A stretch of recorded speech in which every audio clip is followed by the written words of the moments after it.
Good morning. இன்னைக்கு ஒரு சின்ன ஸ்டோரீஸ். இந்த ஸ்டோரீஸ் வந்து பார்த்தீங்கன்னா, ஜஸ்ட் நம்ம கண்ட்ரிக்கும், தென் வெஸ்டர்ன் பேஸ்டு இருக்கக்கூடிய கண்ட்ரீஸ்க்கும் சில கம்பேரிசன்ஸாக நம்ம பார்க்க போகிறோம்.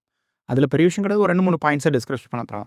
என்னென்னா, வெஸ்டர்ன் பேஸ்டு கல்ச்சர்ஸ் எல்லாம் நம்ம கொஞ்சம் கொஞ்சமாக வந்து இந்தியாவை ஆட்கொள்ளுது. தென் நம்மளை அறியாமலேயே நம்ம அந்த கல்ச்சர்ஸ்க்கு எப்படி மாறிக்கிட்டு இருக்கோம் அப்படிங்கிற சில விஷயங்கள் தான் நம்ம பார்க்குறோம். இதில் பெருசாக ஒன்றும் கிடையாது. ஒரு 4, 5 பாயிண்ட்ஸ் தான் கொடுக்க போகிறோம்.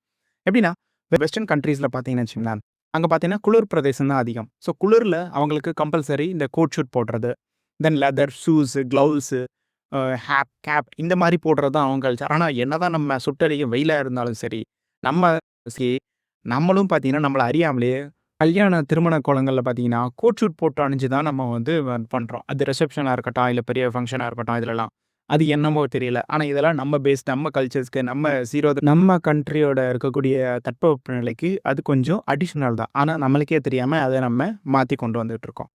அடுத்து பார்த்தீங்கன்னா, வெஸ்டர்ன் பேஸ்லலாம் பார்த்தீங்கன்னா, அங்கே வந்து அக்ரிகல்ச்சருங்கிறதுலாம் அவ்வளோவா இருக்காது. ஏன்னா குளிர் பிரதேசங்கிறதுனால மரங்கள், செடிகள், விவசாயங்கள் அந்த மாதிரிலாம் அதிகமாக இருக்காது. அதனால அவங்களுக்கு ஃப்ரெஷ்ஷாக நிறைய விஷயங்கள் கிடைக்காது. இந்த மாவு ஐட்டம்ஸ். அதனால அவங்க என்ன பண்ணாங்க அப்படின்னா, இந்த பீஸா, பர்கர், நூடுல்ஸ் இந்த மாதிரி ஐட்டம்ஸை வந்து அவங்க வந்து யூஸ் பண்ண ஆரம்பித்தாங்க. ஸோ அவங்களுக்கு அது தேவைப்பட்டுச்சு.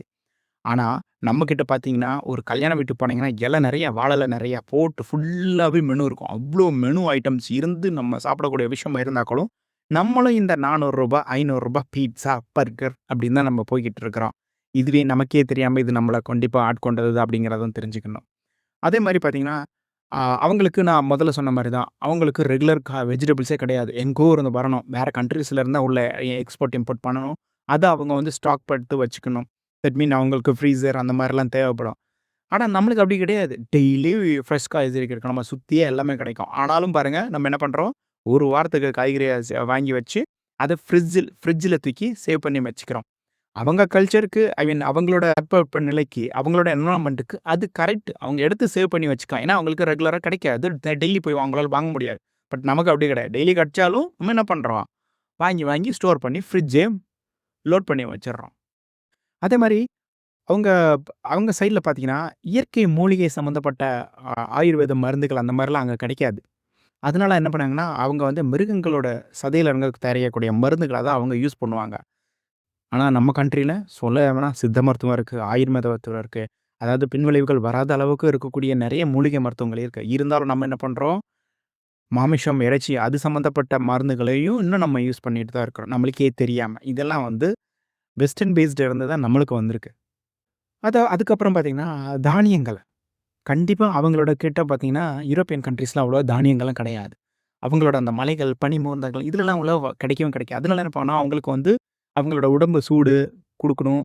அதுக்காக அவங்களோட என்விரான்மெண்ட்டுக்கு இதுக்காகலாம் பார்த்தீங்கன்னா, சாப்பாட்டுக்கு என்ன பண்ணாங்கன்னா, விலங்குகள் அதை சாப்பிட்றது அவங்களோடது மேஜர் இதாக இருந்துச்சு. அது எனவே ஆதி காலத்தில் நம்ம வேட்டையாட தான் எல்லாம் பண்ணியிருக்கோம். அது வேறு விஷயம். இருந்தாலும் இந்த தட்பவெட்ப நிலைக்கு ஏற்றபடி பார்த்தீங்கன்னா, அவங்களுக்கு விலங்குகளை உண்பது தான் மேஜராக இருந்துச்சு. ஆனால் நம்மளுக்கு அப்படி கிடையாது. கிட்டத்தட்ட 1600 வகையான பயிர்கள் நம்மக்கிட்ட இருக்குது.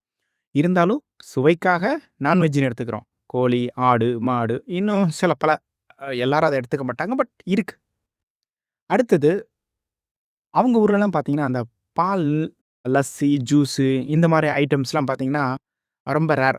அதனால தான் பார்த்தீங்கன்னா, அந்த சுகர் கலந்த வாட்டர்ஸ், அந்த கெமிக்கல் கூல் ட்ரிங்க்ஸ் இதெல்லாம் வந்து அவங்க சாப்பிட வேண்டிய சூழ்நிலை இருக்குது. ஆனால் நம்ம ஊரில் அப்படி கிடையாது. இளநீர் கிடைக்கும், பதநீர் கிடைக்கும், பால் எனி டைம்ஸ் நம்ம பண்ண முடியும்.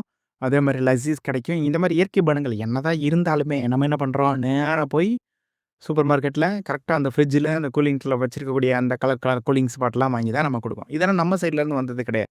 இதெல்லாம் அவங்க சைட்லேருந்து வந்த இதுதான். இதுவே நம்மளுக்கே தெரியாமல் நம்மலாம் வந்து இதை நம்மளே ஆட்கொண்டுட்டு இருக்கிறோம். ஆட்கொள்ள வச்சிருச்சுன்னே சொல்லலாம். அவ்வளோதாங்க. ஸோ இன்னும் நிறையவே விஷயங்கள் இருக்குது. உங்களுக்கு தெரிஞ்ச விஷயங்கள் இருந்தால் நீங்கள் கமெண்ட் பண்ணுங்கள். நம்ம எதெல்லாம் வந்து வெஸ்டர்ன் பேஸில் இருந்து நம்ம இந்தியாவுக்கு, ஐ மீன் நம்ம கண்ட்ரிக்கு நம்மளுக்கே அறியாமல் நம்ம விஷயம் பண்ணுறோம். நெக்ஸ்ட் ஸ்டோரியில் இன்னொரு நாள் பார்க்கலாம். தேங்க்யூ.